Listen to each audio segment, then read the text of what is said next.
Soul Ministry mempersembahkan seri pengajaran bersama Yesus dengan topik hubungan yang baik.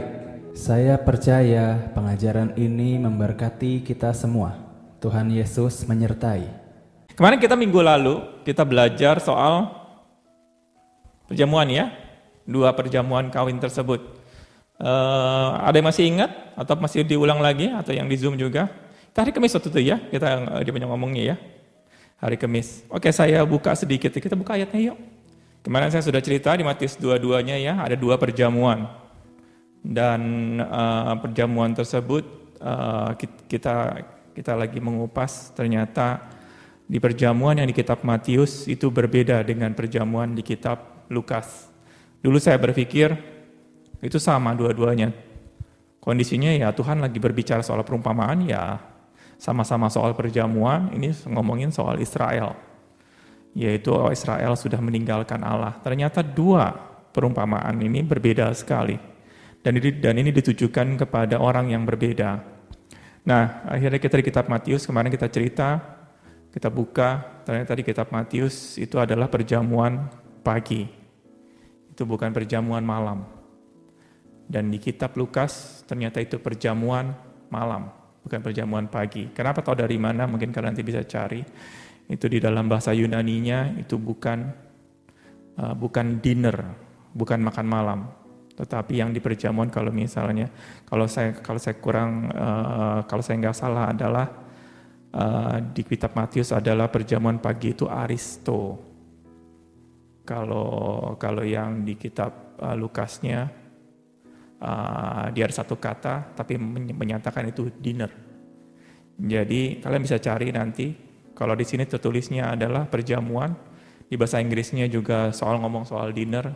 Ternyata ini 2 berbeda. Nah, akhirnya waktu kita buka, ternyata memang waktu kita buka dia punya ayat tersebut kelihatan sekali bahwa tanda-tandanya di kitab Matius itu diperuntukkan untuk orang Israel.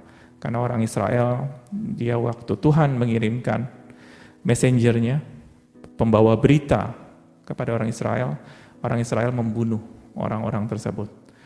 Dan kejamnya keras sekali. Tetapi yang di kitab Lukas, waktu Tuhan mengirimkan messenger untuk mengundang orang-orang orang-orang diundang, ternyata mereka semua halus-halus.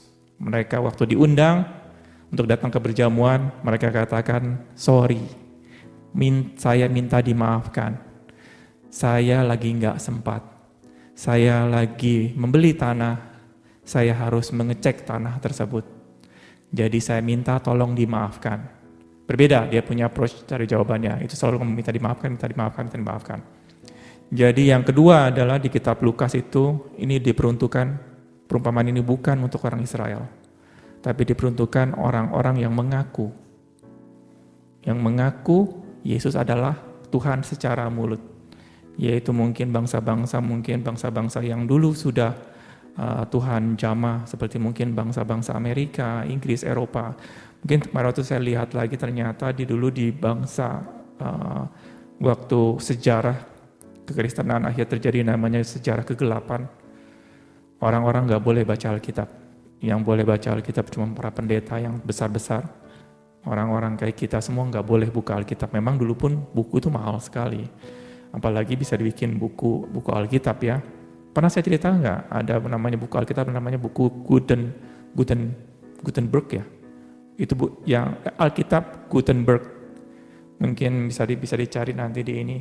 Ini buku Alkitab ini adalah salah satu buku yang paling mahal di dunia sekarang. Alkitab dia tebal banget, dia punya mungkin tebal sekali ya Alkitabnya. Karena kertasnya tebal-tebal.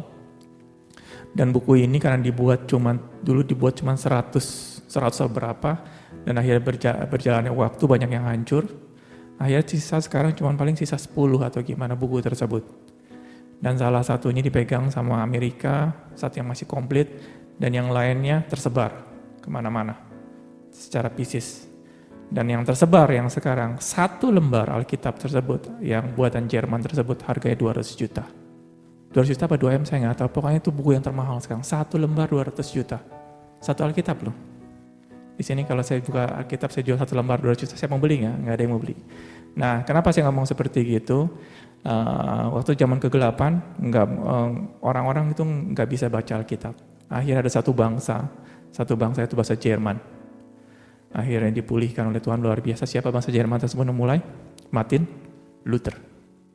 Dia yang pertama kali pembaharuan soal gereja. Artinya waktu semua menjadi zaman kegelapan semua, muncul satu orang Jerman. Yaitu orang yang benar-benar mengasihi Allah. Dan apa yang terjadi, kebangunan rohani terjadi di negara Jerman. Karena Martin Luther, itu yang terjadi yang namanya Protestan ya, movement, pergerakan agama Protestan. Tapi saya ingin tanya sekarang, apa yang terjadi dengan bangsa Jerman, negara Jerman? Negara Jerman menjadi salah satu negara ateis yang sekarang. Luar biasa ya. Dulu yang begitu berapi-api, memulai satu movement, sekarang menjadi negara ateis. Jadi kalau saya ngomong seperti gini, kalau kita nggak hati-hati, dia punya perjamuan yang kedua, itu diperuntukkan bagi kita yang sudah mengenal nama Yesus. Artinya bukan mengatakan bahwa saya nggak diselamatkan, bukan. Artinya Tuhan masih memberikan yang namanya undangan pada kita semua. Yaitu undangan itu ditujukan atau diprioritaskan kepada orang-orang yang pernah dengar nama Yesus dan tahu nama Yesus, mungkin karena keluarganya kah? Mungkin karena saudara-saudaranya, mungkin dia punya lingkungannya orang-orang Kristen, jadi mereka semua mengaku, saya orang Kristen, saya ke gereja. Undangan ini diperuntukkan untuk mereka semua. Di perjamuan yang kedua, Tuhan katakan, datang ke dalam perjamuan ini. Tapi mereka semua berkata, gimana? Sorry, saya lagi sibuk. Saya cuma bisa sempet cuma hari Minggu aja. Dari jam segini ke jam segini. Kamu coba Tuhan yang memberikan undangan kepada orang-orang seperti yang sudah mengenal. Kamu harus memperdalam pengetahuan Tuhan. Saya sibuk bekerja. Saya sibuk di dalam ngurusin biasanya kalau kambing domba apa tuh ngurusinnya ya? Ya, mungkin ngurusin bisnis sendiri ya. Kita banyak sekali melakukan kesibukan-kesibukan yang akhirnya undangan tersebut kita lupa. Kenapa kita lupa? Kenapa orang-orang yang di kitab Lukas tersebut yang dikatakan, sorry, saya lagi beli tanah, saya harus mesti melihat, saya nggak bisa datang, minta dimaafkan. Tuhan mengundang sesuatu. Kenapa mereka bisa berbuat dari tiga? Ada orang yang beli ladang dengan alasan beli ladang, dengan alasan beli kambing domba, dan ada alasan yang sudah menikah, lagi yang baru yang menikah. Tahu nggak dia punya basic awalnya itu apa? Dasar kenapa mereka ngomong seperti itu. Mereka ngomong bukan minta dimaafkan, bukan. Api mereka sudah hilang. Mereka tidak ada exciting lagi di dalam Tuhan. Kenapa saya bilang seperti itu? Siapa ini ibu-ibu? Ibu-ibu kalau misalnya diundang seseorang akan mendapatkan, kenapa saya ngomong ibu-ibu? Karena ibu-ibu luar biasa, tahu merek LV, tas LV. Misalnya kalau datang ke rumah, jangan saya lah, ke rumah seseorang, waktu datang akan diberikan tas LV. Tas LV-nya yang model yang terbaru. Apakah ngomong, sorry saya minta dimaafkan, saya harus lihat rumah saya di sana. Saya harus ngelihat kambing domba saya harus melihat istri saya, suami saya. Mungkin enggak. Dia akan sempatkan. Kenapa? Ini LV berapa sih harganya? 50? 100k? Saya nggak tahu. Ada katanya Hermes, oke pakai Hermes aja lah. Hermes kayak lebih wow. Hermes katanya ada 1 miliar ya, satu tas. Saya nggak ngerti, kalau saya suruh beli Hermes 1 miliar sama produk yang lain, mendingan produk yang lain ya. Contohnya saya mendingan beli mobil saya bisa bawa dudukin, pasti dudukin orangnya ngamuk gitu ya. Kenapa yang orang-orang waktu ditawarkan tas Hermes, waktu ditawarkan satu keindahan dunia, mereka tidak memberikan alasan? Bukan karena mereka sibuk atau gimana. Mereka tidak ada exciting, tidak ada menarik, tidak ada berapi-api atas sesuatu yang perjamuan tersebut atau yang ditawarkan. Tuhan menawarkan perjamuan, tapi kalau kita katakan, lah perjamuan, di rumah juga saya bisa makan. Ngapain saya ke perjamuan Tuhan? Jauh-jauh lagi. Misalnya kayak gini, maksudnya seperti apa kok? Misalnya saya gini deh, saya lagi nawarkan kepada kalian, yuk saya mau bikin pesta, makannya ada lobster segala macam, tapi di Irian Jaya, di Gunung Jayapura, kota Jayapura, tapi gunungnya apa namanya? Oh Jaya. Saya ada cottage di sana, ada villa, saya lagi mungkin pesta di sana, ngundang kalian makan, mau datang nggak? Kenapa nggak mau datang? Jauh, repot, gitu loh. Tapi kalau ke sana dapat langsung pulang, dikasih Ferrari, dikasih tanah di Pondok Indah, di Padang Mutiara, mau pergi nggak? Pergi semua, hadiahnya besar. Jadi dengan kata lain, bukan mereka memberikan alasan yang jadi masalah. Alasan mereka memberikan, tuh saya nggak sempet, saya nggak bisa begini. Ini bukan. Kalau kita fokus ke sana, kamu nggak boleh gini, kamu nggak boleh begitu. Nggak bisa. Selama orang tidak punya excitingnya di dalam hidup, dan tidak bisa melihat betapa berharganya perjamuan ini, kita mau ngomong sampai berbusa pun, orang tidak akan mau. Kayak tadi saya katakan bahwa, yuk ke rumah seseorang, kalau datang dikasih tas Hermes yang 1 miliar, ibu-ibu pasti akan sempatkan waktu. Malah akan tanya, Pak, kapan perjamuannya? Kapan datangnya? Mungkin sampai malam, mungkin mereka nggak tidur kali ya, terteriang-iang. Kalau saya datang, saya dapat tas Hermes. Kalau saya datang, dapat tas Hermes. Mereka mengucapkan terus-menerus setiap saat. Waktu ketemu pun akan ngomong, saya diundang loh ke seseorang itu. Rumahnya di Pantai Mutiara atau bagaimana, nanti saya datang, saya dikasih. Mereka akan ngomong ke sana kemari. Mungkin orang-orang jadi ngiri ya, orang kata, bohong, mana mungkin sih kamu datang ke sana dikasih tas Hermes. Tetapi karena orang tersebut begitu percayanya akan mendapatkan tas Hermes, dia akan ngomong ke sana kemari. Kenapa ngomong ke sana kemari? Karena itu adalah berita yang unbelievable. Good news bagi saya yang diundang, bad news bagi saya yang nggak diundang. Mas bad news yang mengundang. Kalau begitu saya nggak mau sediakan tuh. Nggak, bad news kepada orang-orang yang tidak percaya. Bad news karena mereka tidak dapat keuntungan seperti itu. Jadi kita katakan, kenapa dia harus memberitakan bad newsnya? Ya rugi loh, akhirnya kamu nggak dapat tas Hermes tersebut. Nah, itu yang kita tentang yang namanya perjamuan tersebut. Tapi saya ngomong lagi ya. Seharusnya kemarin saya waktu cerita ini adalah di ayat yang sebelumnya. Itu adalah di pasal 22 ya di Matius. Ternyata itu mulainya adalah Tuhan ngomong di Matius 21. Itu pasal yang sebelumnya. Yaitu apa? Sebelum Tuhan ngomong soal perjamuan tersebut, Tuhan ngomong di pasal 21 tentang yang namanya penggarap kebun anggur. Mungkin kita buka yuk, hari ini kita belajar lagi. Matius 21 ayat 33. Kita buka ayatnya. Oke, kita mulai ya. Matius 21 ayat 33. Dengarkanlah suatu perumpamaan yang lain. Adalah seorang tuan tanah membuka kebun anggur dan menanam pagar sekelilingnya. Ia menggali lubang tempat memeras anggur dan mendirikan menara jaga di dalam kebun itu. Kemudian ia menyewakan kebun itu kepada penggarap-penggarap lalu berangkat ke negeri lain. Kalau saya ingin tanya, siapa sih yang tuan tanah ini? Siapa tuan tanah ini? Allah Bapa.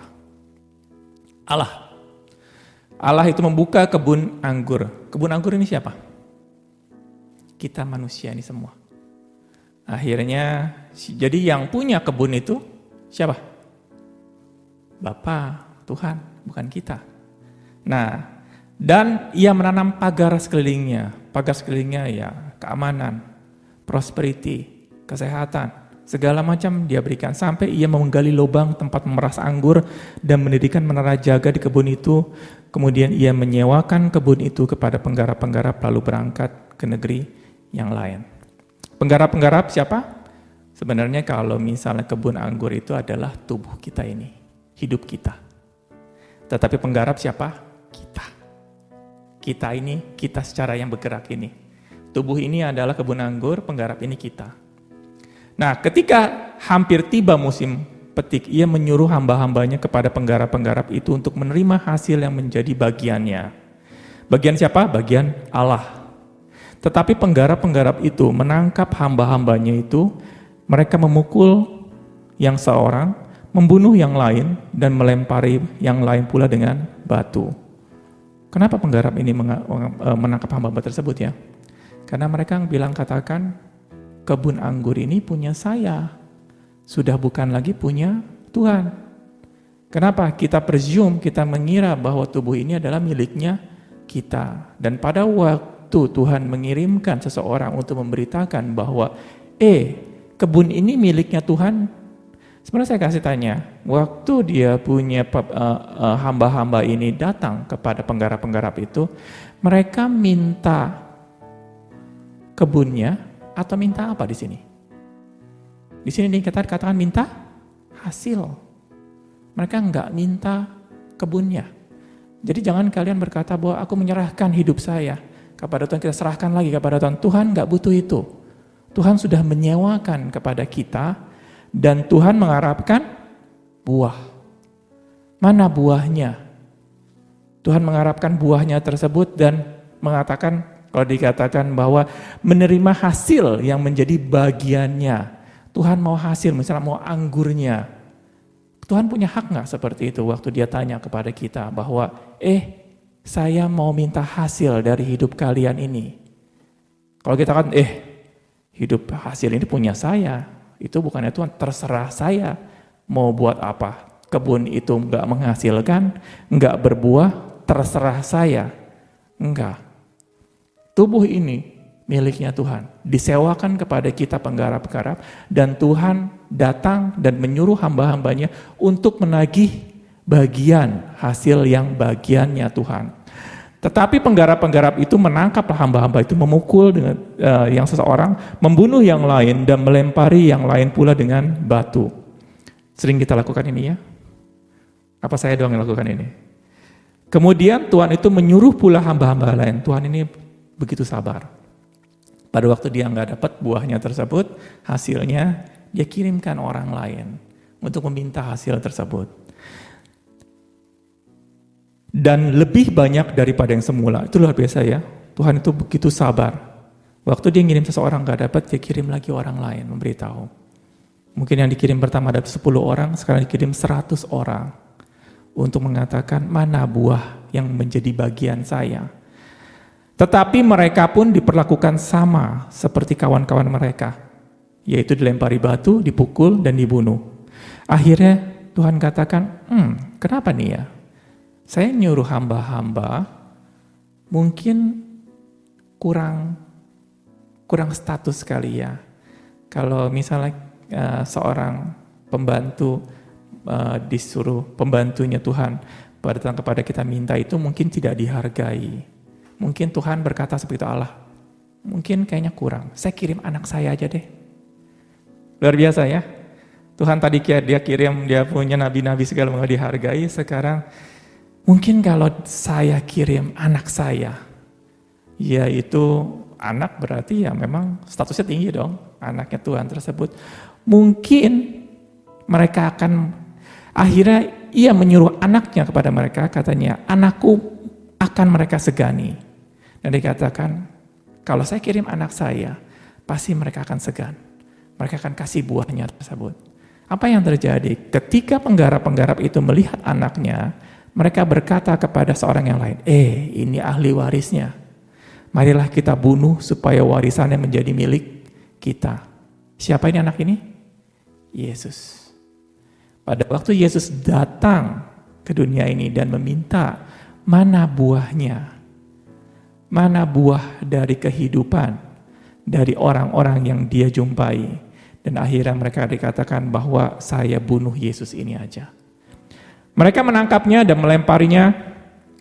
Mereka menangkap Yesus tersebut dan melemparkan keluar kebun. Kita lihat ya, keluar kebun di mana dikatakan keluar Yerusalem ya, benar-benar disalibkan. Lalu membunuhnya. Maka apabila tuan anggur itu datang, apakah yang akan dilakukan dengan penggarap-penggarap itu? Kata mereka kepada mereka itu orang-orang Farisi ya. Kata mereka kepadanya, itu dari orang-orang yang dirinya, ia akan membinasakan orang-orang jahat itu dan kebun-kebun anggurnya akan disewakan kepada penggarap-penggarap yang lain yang akan menyerahkan hasilnya kepada tuannya pada waktunya. Mereka pada waktu orang-orang sekitar waktu di Tuhan Yesus menceritakan seperti gini, iya ya kejam sekali ini penggarap-penggarap gini. Akhir mereka yang orang-orang waktu mendengarkan perumpamaan tersebut, langsung mengambil kesimpulan, orang penggarap tersebut harus dibunuh, harus dimusnahkan, dan dia punya kebun ini diberikan kepada orang lain. Akhirnya Tuhan Yesus ngomong seperti gini, belum pernahkah kamu baca dalam kitab suci? Batu yang dibuang oleh tukang-tukang bangunan telah menjadi batu penjuru. Hal itu terjadi dari pihak Tuhan, suatu perbuatan ajaib di mata kita. Sebab itu aku berkata kepadamu bahwa kerajaan Allah akan diambil daripadamu dan akan diberikan kepada suatu bangsa yang lain yang menghasilkan buah kerajaan itu. Dan barang siapa jatuh ke atas batu itu, ia akan hancur, dan barang siapa ditimpa batu itu, ia akan remuk. Ketika imam-imam kepala dan orang-orang Farisi mendengar perumpamaan Yesus, mereka mengerti bahwa merekalah yang dimaksudkannya. Dan mereka berusaha untuk menangkap dia, tetapi mereka takut kepada orang banyak, karena orang banyak itu menganggap dia adalah nabi. Ini kalau kita ngomong seperti gini, oh ayat ini buat orang-orang Farisi. Bukan buat kita, enggak. Ini adalah buat kita. Kenapa yang dikatakan? Sebab itu aku berkata kepadamu, bahwa kerajaan Allah akan diambil daripadamu, dan akan diberikan kepada satu bangsa yang menghasilkan buah kerajaan itu. Ini adalah nubuatan Tuhan kepada orang Israel. Waktu Tuhan berkata bahwa sesungguhnya berita tentang kesukaan, tentang Yesus ini, Juru Selamat ini, diberikan prioritas kemana siapa dulu? Kepada orang Israel. Dan itu kalau luar biasa sekali kalau orang Israel menerima Yesus. Saya nggak ngerti. Orang Israel menolak Yesus aja begitu luar biasa terjadi di seluruh dunia. Apalagi kalau orang Israel menerima Yesus. Apa yang terjadi? Ini tugasnya orang Israel yang memberitakan kepada seluruh dunia Yesus adalah Tuhan. Tapi apa yang terjadi? Orang Israel menolak. Saya pernah ceritanya kemarin ya. Di Israel itu hampir-hampir sulit sekali menemukan orang yang mengakui adalah Tuhan. Statistik mengatakan 2% penduduk Israel atau orang Kristen yang mengakui adalah Tuhan. Tapi dari 2% tersebut adalah kebanyakan adalah orang-orang Arab, bukan orang Israel. Luar biasa di Israel ini. Begitu orang tidak mau menerima adalah Tuhan. Kenapa saya bilang seperti gini? Kalau sebelumnya Tuhan memberikan prioritas, privilege kepada orang Israel dahulu supaya mereka menerima perjamuan malam, perjamuan pagi tersebut. Tapi pada waktu mereka menolak, Tuhan lemparkan kepada bangsa yang lain. Dan saya mau katakan, kalau kita menolak, apa yang terjadi? Kalau kita katakan tidak mungkin Tuhan menghukum kita. Karena kenapa? Bahwa sudah tidak ada lagi penghukuman di dalam Tuhan. Enggak masuk logika saya. Kalau orang Israel, mereka secara status jauh lebih daripada kita. Orang Israel adalah dia benar-benar keturunan Abraham. Ada bukti kelahirannya. Mereka enggak hanya dalam ngomong soal aku adalah orang Israel. Ada buktinya. Secara tradisi dikatakan kalau kehidupan keagamaan kalian kalau tidak melebihi orang Farisi, kamu tidak bisa masuk ke dalam kerajaan Allah. Tuhan kasih perumpamaan seperti itu. Bukan perumpamaan ya, dia punya ininya. Dan dikatakan kalau kita dibandingkan sama orang Israel, kita ini nggak ada apa-apanya.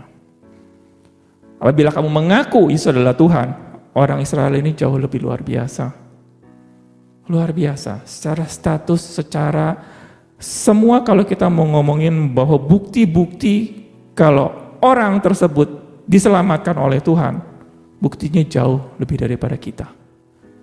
Kita nggak ada buktinya, kita cuma dengan iman. Tapi Tuhan katakan bahwa ini dia punya nih, kejadian orang Israel ini sebagai peringatan untuk kita yang sekarang. yang dikatakan dalam perjamuan yang pertama di kitab Matius, Tuhan katakan Tuhan ambil, dia punya privilege tersebut, jamuan tersebut, dan Tuhan berikan privilege tersebut kepada kita, orang-orang yang mau menerima Yesus. Tapi di kitab Lukas dikatakan, kalau kita membuka lagi, terutama buat di sini ya, kita belajar lagi di Lukas 14. Ini bagus banget. Kitab Lukas 14 ayat 15. Kita ulang lagi ya ayatnya ya. Kitab Lukas 14:15. Mendengar itu berkatalah seorang dari tamu-tamu itu kepada Yesus, berbahagialah orang yang akan dijamu dalam kerajaan Allah. Luar biasa ya. Ini sama dengan kita. Kita benar-benar, wow Tuhan luar biasa. Saya mau cepat-cepat datang kepada Allah. Tetapi Yesus berkata kepadanya, kepada orang-orang, ada seorang yang mengadakan perjamuan besar, yaitu di sini dikatakan dinner ya. Dan ia mengundang banyak orang. Menjelang perjamuan itu dimulai, ia menyuruh hambanya mengatakan kepada para undangan, yaitu kita-kita, orang-orang yang tahu akan Yesus, sudah mendengar Yesus. Marilah, sebab segala sesuatu sudah siap. Tetapi mereka berkata-kata bersama-sama. Mereka bersama-sama meminta maaf. Sopan sekali saya dikatakan. Yang pertama berkata kepadanya, aku telah membeli ladang dan aku harus pergi melihatnya. Aku minta dimaafkan. Yang lain berkata, aku telah membeli 5 pasang lembu kebiri dan aku harus pergi mencobanya. Aku minta dimaafkan. Yang lain lagi berkata, aku baru kawin dan karena itu aku tidak dapat datang. Maka kembalilah hamba itu dan menyampaikan semuanya itu kepada tuannya. Lalu murkalah tuan rumah itu dan berkata kepada hambanya, pergilah dengan segera ke segala jalan dan lorong kota. Bawalah kemari orang-orang miskin, orang-orang cacat, orang-orang buta, orang-orang lumpuh. Siapa ini orang-orang miskin, orang-orang cacat, orang buta, orang lumpuh? Waktu Tuhan katakan, pergilah ke segala bangsa, jadikan semua bangsa muridku. Baptislah mereka dalam nama Tuhan, dan Tuhan katakan, lakukanlah mujizat. Orang yang lumpuh, suruh disembuhkan, orang yang sakit disembuhkan, orang mati suruh dibangkitkan. Ini orang-orang yang mau percaya, benar-benar orang yang mau percaya. Dan dikatakan, kemudian hamba itu melaporkan, Tuhan, apa yang Tuhan perintahkan itu sudah dilaksanakan. Tetapi sekalipun demikian masih ada tempat. Lalu kata Tuhan itu kepada hambanya, pergilah ke semua jalan dan lintasan dan paksalah orang-orang yang ada di situ masuk, karena rumahku harus penuh. Ini rumahku harus penuh, apa maksudnya? Inilah akhir zaman. Kalau kita sebab aku berkata kepadamu, tidak ada seorang pun dari orang-orang yang telah diundang itu akan menikmati jamuanku. Saya ngeri yang dengar ayat 24-nya itu. Saya nggak mau terlalu bahas ya ayat 24-nya ya. Biar kalian yang nanti ngomong. Jadi ada dia punya, yang kalau saya mau ngomong adalah, ini buat kita. Buat orang-orang Kristen yang mengaku Yesus adalah Tuhan. Kenapa saya ngomong seperti ini? Pada waktu kita terlalu banyak sibuk untuk ngurusin urusan duniawi, kita akan semakin lupa kepada Tuhan. Dan akhirnya kalau kita mengatakan bahwa, saya sudah dibaptis loh, saya sudah mengakui Yesus adalah Tuhan, saya pasti bisa diselamatkan. Mungkin ini urusan kalian dengan Tuhan. Tetapi yang ayat ini mengatakan bahwa ada. Karena setiap dari kita, kalau begitu saya harus menjadi, kayak di sini ada full timer. Saya harus jadi full timer, bukan itu. Kita nggak perlu membuktikan diri kita kepada Tuhan dengan berbuat A, B, dan C. Tidak. Cuman tanda dengan mulut kita mengaku Yesus adalah Tuhan dan percaya dalam hatimu Allah membangkitkan Yesus dari orang mati, maka kamu diselamatkan. Kalau dikatakan seperti gini, sesimpel itukah? Kalau kalian ngomong simpel, berarti kalian nggak ngerti ayat ini. Benar-benar. Kenapa saya bilang seperti itu? Kalau orang-orang yang sudah pernah bisa melihat Allah, mengenal Allah, hidup mereka berubah. Mereka benar-benar kalau saya katakan pada waktu mereka bisa melihat tanah Kanaan, mereka udah nggak mau lagi tinggal di Mesir. Udah nggak mau lagi tinggal di Mesir. Mereka melihat mata mereka, pandangan mereka ke dalam tanah Kanaan. Ini yang dikatakan percaya. Apakah kalian pernah melihat tanah Kanaan? Nggak pernah. Tapi kenapa kalian punya exciting mau ke sana? Yang tadi saya katakan. Kalau kalian melakukan ini semua, ya saya melakukan karena disuruh A, B, dan C. Saya takut. Kenapa saya takut? Bahwa iman kita ini bukan iman karena percaya. Tapi iman ini karena cuman hanya takut. Kenapa saya bilang takut? Kalau misalnya tiba-tiba mendengar berita, ternyata tidak ada neraka. Ternyata ada kepercayaan di tempat lain yang lebih bagus dibandingkan kepercayaan yang saya pegang. Kalian akan pindah. Kenapa saya bilang akan pindah? Kemarin saya baru dengar ada dia punya kesaksian. Kayaknya sebelum tahun 2003, saya pernah ke China tahun 94 atau 95, apa 96 ya, saya lupa. Di China saat itu benar-benar sebelumnya ada terjadi namanya revolusi kebudayaan. Apa itu revolusi kebudayaan? Negara ini tiba-tiba karena begitu hancurnya, akhirnya pemimpin negara tersebut namanya Mao Zedong ya, akhirnya mengambil satu tindakan drastis, yaitu merubah kebudayaan. Nggak pernah kalian dengar ya? Maksudnya apa sih merubah kebudayaan? Semua buku-buku dihancurkan. Semua yang tadinya orang-orang yang educated, orang-orang yang punya gelar apa gimana, disuruh nyangkul semua. Disuruh nyangkul semua. Nggak ada lagi namanya dokter, segala macam nggak ada. Semuanya nyangkul. Semua buku diambil, dibakar. Semua buku. Yang ada, yang dipegang, semua dia punya mungkin kuil-kuil, semua pendidikan, semua knowledge, semua dibakar. Itu namanya revolusi kebudayaan. Dan apa yang terjadi? Salah satunya adalah Alkitab juga dibakar. Pada waktu Alkitab itu dibakar dan apa yang terjadi? Penginjilan masih ada loh satu di China. Pada waktu itu terjadi, kalian tahu, satu Alkitab akhirnya dipecah, dirobek-robek untuk dibagikan ke 100 orang. Satu Alkitab. Zaman sekarang ada di handphone ya. Luar biasa kalian bisa nih. Tapi zaman dulu, waktu zaman saya dulu tua lah. Saya kalau baca Alkitab ya lewat kertas, buku tersebut saya masih ada. Sekarang kayaknya udah nggak pernah ada orang, kayaknya toko buku orang Kristen nggak ada lagi orang beli Alkitab ya. Ada nggak beli Alkitab? Udah nggak ada. Sepi, pabriknya tutup tuh, toko bukunya. Kenapa? Karena semua dari handphone. Zaman dulu semua harus dalam bentuk buku. Dan apa yang terjadi? Waktu itu terjadi sampai kayaknya revolusi kemudian tahun 60-an atau gimana. Berjalannya waktu, itu Alkitab sulit sekali diketemukan. Itu negara langsung ditutup, influence pengaruh dari luar nggak boleh masuk. Jadi orang China langsung diedukasi dari awal lagi. Benar-benar dari awal lagi kebudayaan komunis. Mencari Alkitab buku susah sekali. Satu buku dibagikan ke 100 orang. Jadi apa? Ada yang kayaknya buku Alkitab ada berapa? 52 buku kah? 66. Jadi satu orang setengah buku ya. Yang paling suwe yang dapat Kidung Agung. Setengah lagi Kidung Agung ya. Ini apaan ini buku gitu ya. Dibagikan ke 100 orang. Kalian bersyukur sekali dengan kalian bisa melihat Alkitab. Waktu dibagikan ke 100 orang, kalau saya mendengar kesaksian-kesaksiannya, orang tersebut pada waktu mereka berkumpul, mereka saling sharing berita Alkitab tersebut. Karena kenapa? Saya nggak punya bagiannya. Kalian ceritakan, sampai-sampai apa yang terjadi. Karena mereka takut buku itu direbut dan akan dibakar, mereka hafalin. Mereka hafalin buku tersebut. Karena buku ini akan hancur. Mereka hafalin buku tersebut, untuk mereka ibaratnya kalau sampai bukunya dihancurkan, saya masih ada dalam pikiran saya. Itu yang dilakukan orang-orang Cina. Dan kalau saya mau bilang kesaksian satu lagi yang lebih luar biasa lagi. Oh yang ini kurang luar biasa ya. Saya kasih tahu ada kesaksian luar biasa lagi. Ada seorang Kristen.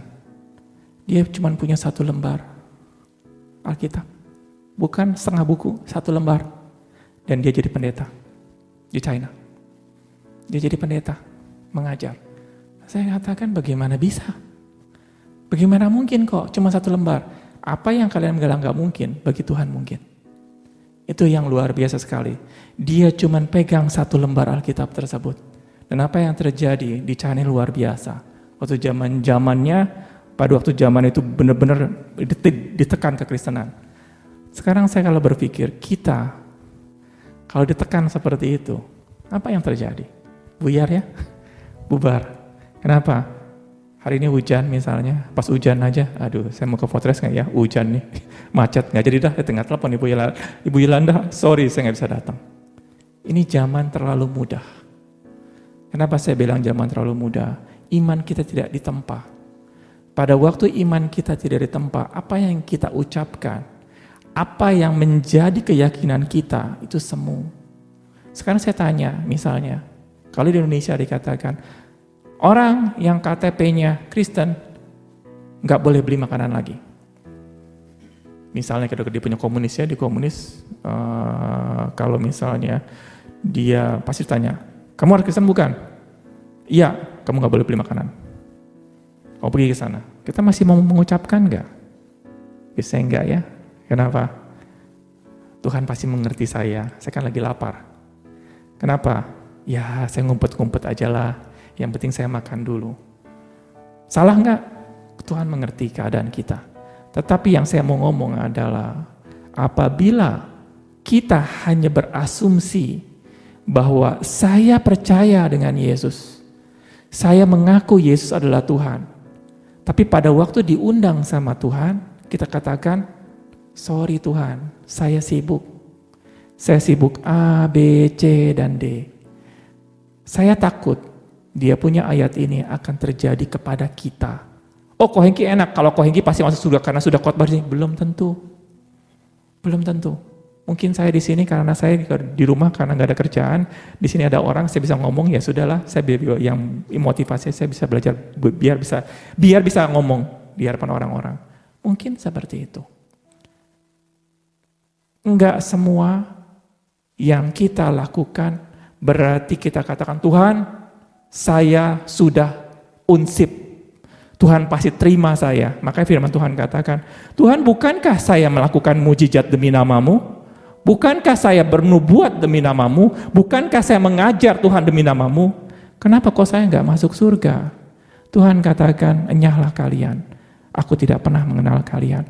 Saya ingin tanya kepada kalian, apa sih yang namanya kita mempunyai Tuhan mengenal kita? Mungkin kalau kita katakan, oh ya kalau Tuhan mengenal kita, kalau saya baca Alkitab, berarti Tuhan mengenal kita. Saya tanya sama Tuhan, Tuhan seperti itukah dia mempunyai hubungan dengan Allah? Tuhan kasih saya ilustrasi bagus banget kemarin. Kebanyakan dari kita, misalnya gini, saya mau ketemu dengan seseorang, atau saya mau ketemu dengan seseorang lah, mungkin yang ketemu di Surabaya. Mungkin orang tersebut, mungkin saya kasih ilustrasi sedikit. Saya mau ketemu dengan seseorang yang di Surabaya misalnya. Mungkin orang itu penggede atau bagaimana.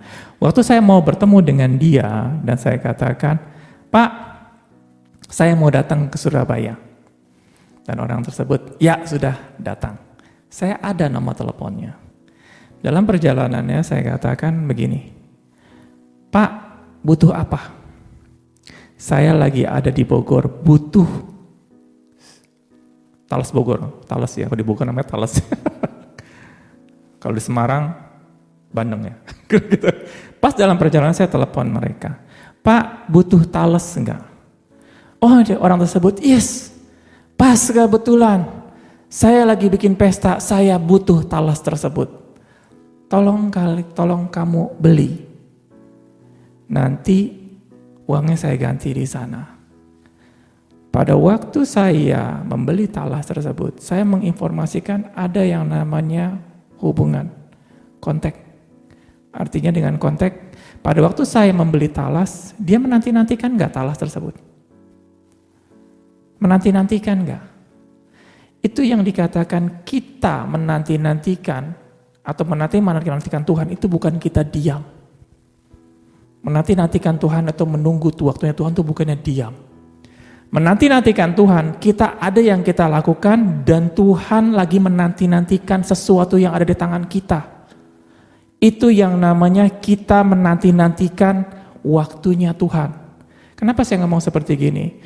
Waktu saya punya sesuatu yang Tuhan nanti-nantikan, ada satu komunikasi. Talesnya ukurannya segini ya, jangan terlalu besar, kalau terlalu besar nggak enak. Dia telepon lagi saya. Hengki, beli talesnya jangan terlalu besar. Yang sedang-sedang aja. Oke, saya ngeliat talasnya, Pak, talasnya ada yang warna biru, ada yang warna merah, mau yang mana? Ada komunikasi. Ada sesuatu yang saya kerjakan yang dibutuhkan oleh orang yang di Surabaya tersebut. Itu namanya hubungan. Kalau saya datang kuculuk-kuculuk ke Surabaya, ketemu orang tersebut, dan akhirnya datang ke rumahnya, dan dia katakan bahwa, Hengki, apa kabar? Sudah lama gak ketemu. Mungkin bisa masuk, mungkin. Tapi kalau dia ngomong, aduh, saya lagi punya acara kemana hari ini. Nanti aja ya ketemunya ya, karena saya harus pergi kemana. Saya datang masuk ke pintu, yang punya rumah kaget. Memang mengenal saya. Hengki kemana saja? Sudah lama gak ketemu. Itu hubungan bukan? Kemungkinan bukan hubungan, walaupun dia kenal sama saya. Saya takut. Kalau misalnya dia katakan orang tersebut, sorry, saya lagi harus pergi. Saya nggak bisa temenin kamu. Datang lagi aja besok. Apa yang terjadi? Saya nggak bisa masuk. Saya bukan ngomong bahwa ini bisa masuk atau enggak. Tetapi kalau saya membawa sesuatu yang dibutuhkan oleh Tuhan tersebut, waktu saya sampai ke rumah tersebut, dia katakan, mana Hengki, barangnya mana? Aduh, thank you banget, barangnya sudah dibawakan, saya butuh banget buat perjamuan ini. Kalian bisa masuk nggak? Atau dikatakan barangnya diambil, kamu ditendang? Nggak mungkin. Orang tersebut sudah menanti-nantikan kita dan barangnya juga. Dan barangnya ini bukan perbuatan baik. Karena kenapa? Barangnya ini yang dibutuhkan, yang punya rumah. Yang dibutuhkan oleh mereka. Pada waktu kita datang ke mereka, kalau kalian punya banyak, mereka akan berterima kasih sekali. Thank you banget. Kamu sudah membawa yang saya butuhkan ini. Dalam perjalanannya, pasti ada komunikasi. Karena waktu saya dari Bogor ke Surabaya, ada perlu waktu. Mungkin dia akan ngomong, kamu tolong packingnya yang benar, biar jangan sampai rusak. Dikasih tahu lagi ke saya. Oh iya, saya mesti cari packing yang baik. Mungkin saya mesti beli barang-barang yang packing segala macam. Ada satu tindakan yang saya lakukan untuk menjaga pesanan orang tersebut. Pesanan itu apa? Kehendak orang tersebut. Kehendak Allah. Kalau kita nggak tahu kehendak Allah, waktu kita datang ke sana, mungkin Allah bingung, kita juga bingung. Kita nggak tahu mau ngapain ke rumah dia. Mau silaturahmi atau bagaimana? Mungkin di tengah jalan, waktu punya masalah, aduh banjir di depan. Banjirnya sampai setinggi lutut, setinggi pohon. Pohon apa? Pohon toge. Setinggi pohon kok, atau setinggi lutut apa gitu ya, sedada. Pada waktu kita, kalau kita melihat ada problem di tengah jalan, ada banjir, ada rampok. Kalau saya nggak membawa pesanan tersebut, nggak penting-penting banget. Saya nggak datang juga, orang tersebut tidak butuh saya kok. Saya balik lagi ke Jakarta. Dan saya cuma bisa alasan, Pak, sorry, di tengah jalan tadi ban saya kempes. Di tengah jalan banjir, saya nggak bisa sampai ke Surabaya, makanya saya balik lagi ke Jakarta. Kenapa? Karena saya nggak ada urusan. Tapi kalau saya tahu persis ini barang benar-benar dibutuhkan sekali sama orang tersebut, benar-benar dibutuhkan sekali. Apa yang terjadi? Waktu di depan ada banjir, saya cari akal. Gimana saya bisa melewati problem ini untuk bisa sampai ke Surabaya? Benar nggak? Tapi kalau kita nggak tahu kehendak orang tersebut, kalau kita katakan, ya saya jalani aja hidup ini. Kenapa? Ya itu jalan-jalanlah ke Surabaya. Saya juga pengen ketemu sama orang tersebut. Katanya sih orang terkenal, katanya. Sekali lagi, perjalanan dari Jakarta ke Surabaya itu butuh waktu, uang, dan tenaga. Kalau di tengah jalan ada punya masalahnya begitu besar dan tidak sepadan dengan uang, tenaga, dan waktu kita, biasanya kita balik lagi ke Jakarta. Kita tinggal alasan aja, sorry Pak, masalahnya terlalu besar, saya nggak bisa datang, saya mohon dimaafkan. Saya nggak punya urusan. Itu yang dikatakan kita punya hubungan dengan Allah. Kita menanti-nantikan Allah. Bukan menanti-nantikan cuman diam saja, enggak. Kita tahu nggak kehendak Allah apa? Kita tahu nggak bahwa kehendak Allah itu waktu Allah ngomong sesuatu sama kita, dia benar-benar butuh, benar-benar penting. Tapi kalau kita kan, ya masa cuman hanya Talas Bogor aja nyuruh saya? Apakah di Surabaya nggak punya Talas Bogor? Apakah di Surabaya nggak ada supermarket? Apa yang terjadi? Kita menyepelekan kehendak orang tersebut. Kalau orang tersebut mengatakan saya perlu Talas Bogor, di Surabaya nggak ada Talas Bogor. Kenapa? Dia nggak mungkin jauh-jauh meminta kepada kita sesuatu kalau di sana ada. Allah kita bukan Allah nyusahin kita. Kalau dia bisa kerjakan, dia nggak usah minta bantuan kita. Tapi kalau Allah berkata sesuatu, pasti penting. Makanya dikatakan bahwa waktu kita menjalin hubungan kita dengan Allah, itu bukan dengan baca Alkitab, bukan dengan kita ke gereja, bukan kita persekutuan, bukan kita kasih perpuluhan, bukan. Kita tahu nggak kehendak Allah dalam hidup kita apa? Kalau kita nggak tahu, kita akan balik lagi ke Jakarta lagi. Nggak usah ke Surabaya, capek. Di Jakarta lebih gampang, masih banyak kok kerja di Jakarta. Saya mendingan fokus di Jakarta, saya bisa beli tanah. Waktu saya bisa kerjakan lebih baik di Jakarta, ngapain saya ke Surabaya? Sekali lagi, seberapa kita exciting kita menghargai orang yang di Surabaya, seberapa kita mengasihi orang di Surabaya tersebut, seberapa besar yang kita akan berjalan ke sana. Walaupun kita katakan bahwa, ingat ada kejadian bagaimana Daud ya. Daud cuma berkata begini, seandainya saya bisa minum air di Bogor, atau minum air di Banten di pedalaman sana. Waktu pegawainya Daud berkata, Daud ingin air di Banten sana di ujung. Dia langsung pergi ke Banten sana di ujung dan dia ambil air, dia bawa ke Jakarta. Hanya cuma segelas air. Luar biasa. Daud cuman berangan-angan, enak ya kalau saya bisa beli Coca-Cola yang di Banten tersebut atau es cendol yang di Banten tersebut. Pegawai tersebut langsung beranjak jalan, dia nggak nanya lagi bahwa gimana ongkos segala macam, dikasih ongkos enggak. Dia jalan ke sana, dia ambil dan mereka hampir mati. Hanya cuma segelas cendol. Hampir mati. Dan apa terjadi? Kembali lagi dan diberikan kepada Daud. Apakah pengabdian ini cuma karena perintah? No. Pegawai Daud itu begitu mengasihi Daud. Sama seperti kita. Pada waktu kita mau tahu kehendak Allah, kalau cuman hanya tahu saja, oh ya begini saya jalanin. Seberapa besar kita mengasihi orang tersebut, seberapa besar kita mau berkorban bagi orang tersebut, seberapa jauh kita akan berjalan. Itu yang dikatakan dengan iman mulah yang menyelamatkan dunia ini. Dalam problemnya, kalau kita mengatakan sedikit-sedikit kepada Tuhan, tolongi saya, Tuhan tolongi saya, Tuhan akan bantu. Bukan saya katakan Tuhan gak bantu, Tuhan akan bantu.